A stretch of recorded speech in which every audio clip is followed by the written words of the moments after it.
తిరుమల శ్రీవారి దర్శనానికి భక్తుల రద్దీ అమాంతం పెరిగిన నేపథ్యంలో అడుగడుగునా టీటీడీ వైఫల్యం బట్టబయలవుతుంది.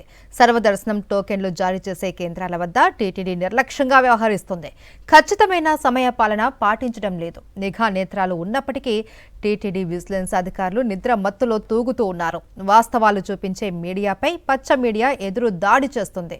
అలిపిరి భూదేవి కాంప్లెక్స్ వద్ద భక్తులపై క్యూ లైన్లో లాఠీచార్జ్ చేశారు. నిన్న భూదేవి కాంప్లెక్స్ వద్ద సాక్షి ఫోటోగ్రాఫర్ పై దౌర్జన్యం చేశారు. అలిపిరి ఏబీఎస్ఓ రమేష్ సాక్షి ప్రతినిధి సెల్ ఫోన్ లాక్కొని దౌర్జన్యం చేశారు. మరిన్ని వివరాలు మా ప్రతినిధి మూర్తి అందిస్తారు లైవ్ లో.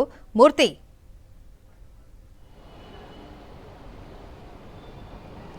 మహేశ్వరి తిరుమల తిరుపతి దేవస్థానం సామాన్య భక్తులకు పెద్దపీట వేస్తామంటూ ఆచరణలో చెప్తున్నప్పటికీ వాస్తవ రూపంలో మాత్రం అది భక్తులకు అందని ద్రాక్షగానే మిగులుతోందని చెప్పాలి. సామాన్య భక్తులకు టికెట్లు జారీ చేసేటువంటి యొక్క దివ్యదర్శన టోకెన్లు జారీ చేసేటువంటి ఈ యొక్క భూదేవి కాంప్లెక్స్ వద్ద నిన్న జరిగినటువంటి ఘటనే దానికి ప్రత్యక్ష నిదర్శనంగా నిలుస్తుంది.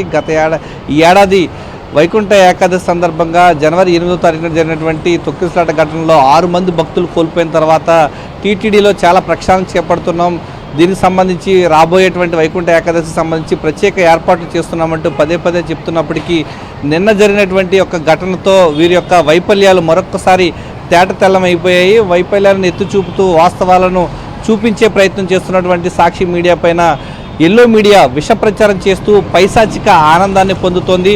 చేసిన తప్పులను సరిదిద్దుకోవాల్సింది పోయి వాస్తవాలు చూపించే మీడియాపై ఎదురుదాడి దిగడం ఎంతవరకు సమంజసం అంటూ ఇప్పటికే భక్తులు తరపున హిందుత్వ సంఘాలన్నీ కూడా పెద్ద ఎత్తున ప్రశ్నిస్తున్నటువంటి పరిస్థితి కనిపిస్తోంది. నిన్న జరిగినటువంటి ఘటనే దానికి ప్రత్యక్ష నిదర్శనం. వరుస సెలవు దినాలు కావడంతో పెద్ద ఎత్తున భక్తులు దివ్య దర్శన టోకెన్లు తీసుకోవడానికి అలిపిరి వద్ద ఉన్నటువంటి భూదేవి కాంప్లెక్స్ వద్దకు రావడంతో తోపులాట జరిగింది. చిన్నపిల్లలతో పాటు వృద్ధులు పెద్దలంతా కూడా తీవ్ర ఇబ్బందులు పడినటువంటి దృశ్యాలు కల్లారా చూశారు. అక్కడ ఉన్నటువంటి భక్తులపైన లాఠీ చార్జ్ చేసినటువంటి దృశ్యాలు కూడా సెల్ ఫోన్లో చిత్రీకరించినటువంటి సాక్ష్యాధారాలు ఉన్నప్పటికీ కూడా వారు ఎదురుదాడి చేస్తూ వీరి యొక్క తప్పుని కప్పిపుచ్చుకునేటువంటి ప్రయత్నం చేస్తూ ఉన్నారు. ఎల్లో మీడియా ద్వారా విష ప్రచారం చేసేటువంటి ప్రయత్నాలు చేస్తూ ఉన్నారు.